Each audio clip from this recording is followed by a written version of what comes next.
ত্রয়োদশ জাতীয় সংসদ নির্বাচনের দিনক্ষণ যত এগিয়ে আসছে, নিষিদ্ধ ঘোষিত আওয়ামী লীগ বা যাদের রাজনৈতিক কার্যক্রম নিষিদ্ধ করা হয়নি, স্থগিত করা হয়েছে এবং ছাত্রলীগকে নিষিদ্ধ করা হয়েছে, তাদের তৎপরতা দেশের মধ্যে ভয়াবহ রকম বেড়ে যাচ্ছে। অনেকটা গেরিলা কায়দায়, অনেকটা জঙ্গি কায়দায়, কিংবা যাকে বলা হয়, যেটাকে আমরা ঝটিকা মিছিল বলি, এবং অদ্ভুত অদ্ভুত সব কাণ্ড তারা করে যাচ্ছে এই ঢাকা রাজপথে। তো সেই রাজপথে তাদের যে ঝটিকা মিছিল, যেটা ইতিপূর্বে কখনো বিএনপি বা জামাত, আওয়ামী লীগ জমানাতে তারা চেষ্টা করেও ঠিক এইরকমভাবে করতে পারেনি। যেমন প্রথম দিকে তারা যেভাবে মিছিল করত, তো মিছিল করতে গিয়ে তারা ভয় পেতেন, মুখ ঢেকে রাখতেন, তারপরে দৌড়ে দৌড়ে মিছিল করতেন, ছবি তুলে আবার পালিয়ে যেতেন। দ্বিতীয় স্তরে যখন এই মিছিলগুলো হচ্ছিল, তখন তাদেরকে ধরার জন্য সেই বিভিন্ন রাজনৈতিক দলের বিএনপি, জামাত, এনসিপি, তাদের নেতৃবৃন্দ সাধারণ জনগণদেরকে নিয়ে তাদেরকে ধাওয়া দিত এবং ২-৪ জনকে ধরে আচ্ছা মতো পিটুনি দিত। পিটুনি দেওয়ার পরে সেগুলো আবার ভাইরাল করা হতো। এতে করে মনে করা হতো যে আওয়ামী লীগের তৎপরতা হয়তো বন্ধ হয়ে যাবে, কিন্তু এগুলো সব বুমেরাং হয়ে গেল। বুমেরাং হয়ে তারা, দেখা গেল আওয়ামী লীগের যারা লোকজন, তারা শক্তিমত্তা অর্জন করল এবং মিছিলে যারা অংশগ্রহণ করছে তাদের সাহস শক্তি বাড়ল, সংখ্যা বাড়ল, এবং সবচেয়ে বড় ব্যাপারটা হলো কয়েকটি ক্ষেত্রে তারা পুলিশের হাত থেকে, মানে এত তাদের সংখ্যা বড় হয়ে গেল যে ওই মব করে আগে যেভাবে তাদেরকে দমন করা যেত, তো সেটা হলো না। ফলে রাষ্ট্রের পক্ষ থেকে পুলিশকে বাধ্য করা হলো যে এখন যে এলাকাতে আওয়ামী লীগের লোকজন মিছিল করবে সে এলাকার ওসির খবর আছে এবং যেভাবে হোক আওয়ামী লীগের লোকজন ধরতে হবে। তো এতে করে পুলিশ তার চাকরি বাঁচানোর জন্য মিছিল হোক বা না হোক, তাকে নিয়মিতভাবে এই আওয়ামী লীগের লোকজন গ্রেপ্তার করতে হচ্ছে এবং দেখাতে হচ্ছে। আর এই কাজ করতে গিয়ে অনেক পুলিশের চাকরিও চলে যাচ্ছে। হৃদয় বিদারক ঘটনা ঘটছে। এর কারণ হলো আওয়ামী লীগের লোককে তো আপনি খুঁজে পাবেন না, সে তো পালিয়ে আছে, নিরাপদ দূরত্বে আছে। ফলে আপনি যাদেরকে ধরছেন তারা অনেকে আওয়ামী লীগের লোকজন নয়। তো এমনি কাউকে মাদকের কথা বলে, কাউকে আওয়ামী লীগের কথা বলে, কাউকে সন্ত্রাসের কথা বলে সারা বাংলাদেশে এই যে গ্রেপ্তার অভিযান চলছে, এ সকল গ্রেপ্তার অভিযানে প্রায়ই পুলিশের যারা কর্তারা তারা বিপদে পড়ছেন। সবগুলো পেপার পত্রিকা আসছে না, কিন্তু যেগুলো পেপার পত্রিকা আসছে সেগুলো রীতিমতো বিস্ময়কর। যেমন ধরো এখন ওই যে বিহারীপল্লী থেকে মোহাম্মদপুর এক লোককে মাদক কাণ্ডে বা মারামারি করার জন্য, সন্ত্রাসের জন্য ধরা হলো। তার ছোট বাচ্চা মেয়েটি রক্ষা করতে এলো, আর মেয়েটার গালে কে যেন একটা থাপ্পড় দিয়ে এলো। এটা নিয়ে রীতিমতো একটা এলাহি কাণ্ড ঘটে গেল।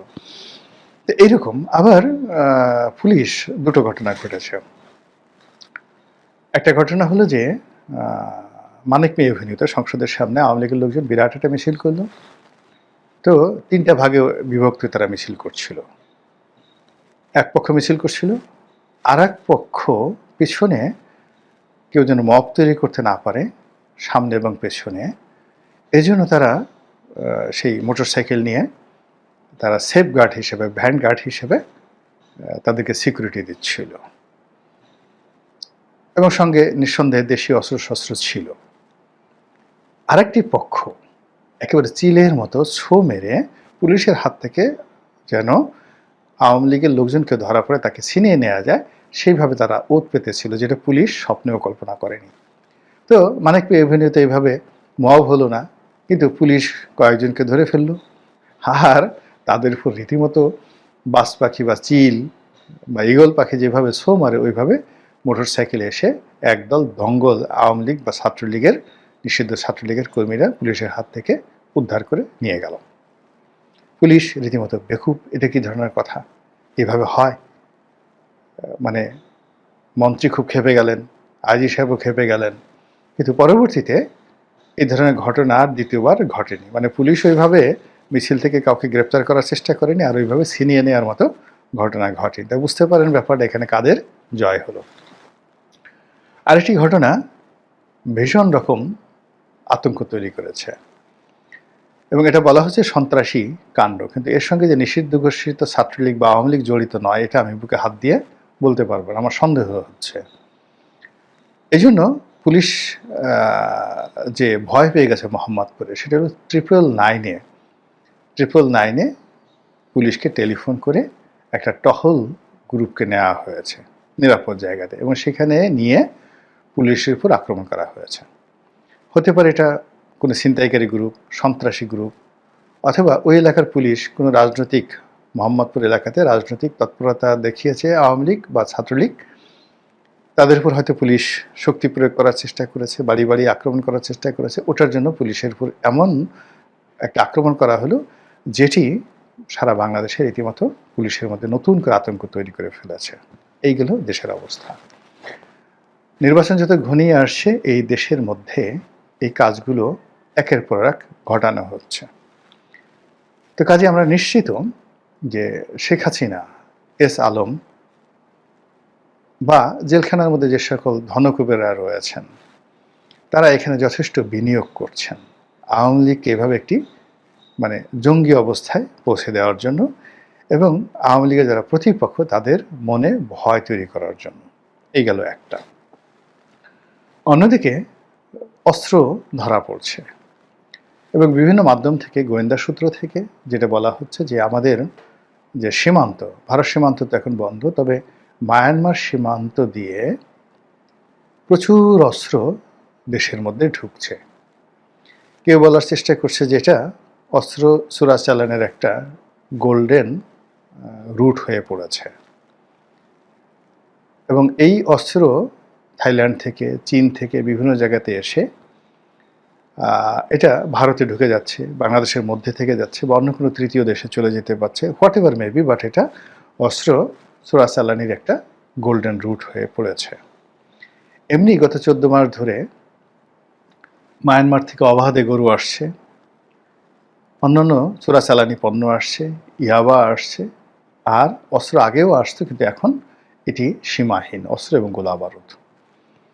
এবং এত সব মানে যাকে বলা হয় হাই এন্ডের অস্ত্র আসছে, যেগুলো আমাদের আইনশৃঙ্খলা রক্ষাকারী বাহিনীর হাতেও নেই। কেউ বলার চেষ্টা করছে যে এ সকল অস্ত্র দিয়ে একটা গেরিলা যুদ্ধ করার জন্য একটি অশুভ শক্তি, পঞ্চম বাহিনী দেশবিরোধী তৎপরতায় লিপ্ত। কেউ স্বভাবসুলভভাবে এই কাজের জন্য আওয়ামী লীগকে দায়ী করছে, কেউ এটাকে মার্কিন ডিপ স্টেটের পলিসির কথা বলা হচ্ছে, কেউ এটাকে রোহিঙ্গাদের কাণ্ড হিসেবে বলার চেষ্টা করছে, হোয়াট এভার মেবি, কিন্তু ঘটনা তো সত্য। এবং এই কারণে কি হলো, পুরো কক্সবাজার, টেকনাফ, উখিয়া থেকে শুরু করে এই এলাকার বিস্তীর্ণ অঞ্চলের মানুষের জীবনযাত্রা রীতিমতো হারাম হয়ে গেছে। আচ্ছা, এই ঘটনা যখন ঘটছে, তখন আমাদের রাজধানীর নিরাপত্তা ব্যবস্থা, জনজীবনের স্বাভাবিক নিরাপত্তা বোধ এবং রাজনীতিবিদদের মধ্যে যে আতঙ্ক তুঙ্গে গিয়ে পৌঁছে গেছে। এই যখন দেশের অবস্থা, তখন দেশের বাইরে, বিশেষ করে ইউরোপে এবং আমেরিকাতে আওয়ামী লীগের যে তৎপরতা, এটি রীতিমতো কপালে চোখ ওঠার মতো। আওয়ামী লীগের কতগুলো পরিচিত মুখ রয়েছে যারা সোশ্যাল সামাজিক মাধ্যমে এসে খুব গালাগাল করেন। এদের মানে গালাগাল আগে তারা সোশ্যাল মাধ্যমে করতো, এখন তারা গিয়ে অনেকটা মাস্তানের মতো করে ইচ্ছামতো প্যারিসে চলে যাচ্ছেন, ইচ্ছামতো ইটালি চলে যাচ্ছেন, ইচ্ছামতো ইংল্যান্ডে চলে আসছেন, আবার আমেরিকাতে যাচ্ছেন। মানে আওয়ামী লীগের অন্তত কয়েকশো এরকম আন্তর্জাতিক মাস্তান তৈরি হয়েছে, দাউদ ইব্রাহিম তৈরি হয়েছে, ডন তৈরি হয়েছে, যারা আওয়ামী লীগের প্রতিপক্ষ, সেটা বিএনপি হোক, জামাত হোক, কিংবা সেটি ডক্টর মোহাম্মদ ইউনূসের লোকজন হোক, তাদেরকে ভয় দেখানোর জন্য এই গত 14 মাসে তারা যেভাবে একের পর এক কাণ্ড সেই ইউরোপে আমেরিকাতে ঘটাচ্ছে, কল্পনা করা যায় যে একজন উপদেষ্টা সে একটা অনুষ্ঠান করতে গেছে নিউ ইয়র্কের বাংলাদেশ কনসুলেট অফিসে। আপনারা তো জানেন যে বাংলাদেশের যে দূতাবাস সেটা হলো ওয়াশিংটনে, এবং ওখানে বড় বড় শহরগুলোতে, ছোট ছোট শহরগুলোতে সেখানে কাউন্সিলর আছে বা কনসুলেট অফিস আছে, যেগুলো সরাসরি দেখা যাচ্ছে কাউকে কনসাল জেনারেল নিয়োগ দেওয়া হয়, সে নিজে একটা অফিস মেনটেন করে। আর রাষ্ট্র এখানে সাব অফিস হিসেবে বেশ কয়েকটা তাদের যে কাউন্সিল অফিস আছে, তার মধ্যে সবচেয়ে বড় অফিসটি কনসুলেট অফিস, সেটা হলো নিউ ইয়র্কে। তো সেই নিউ ইয়র্কের রাষ্ট্রীয় কনসুলেট অফিসের মধ্যে আওয়ামী লীগের লোকজন ঢুকে গেল। তারা সেখানে ঢুকে মারপিট করলো, ভাঙচুর করলো। তারপরে ওখানে মাহবুব সাহেব যে উপদেষ্টা, তার গাড়িতে আক্রমণ করলো। এবং সেখানে যারা সিকিউরিটিতে দায়িত্ব ছিলেন, কেউ বলছেন গাড়িতে মাহবুব সাহেব ছিলেন, কেউ ছিলেন বলে যে না ছিলেন না, তিনি পিছনের দরজা দিয়ে চলে গেছেন, হোয়াট এভার মেবি। মানে রীতিমতো তছনছ করে দিচ্ছে আওয়ামী লীগ দেশের বাইরে। এবং এই যে কাজগুলো তারা করছে, এই কাজের পেছনে রয়ের মদত আছে।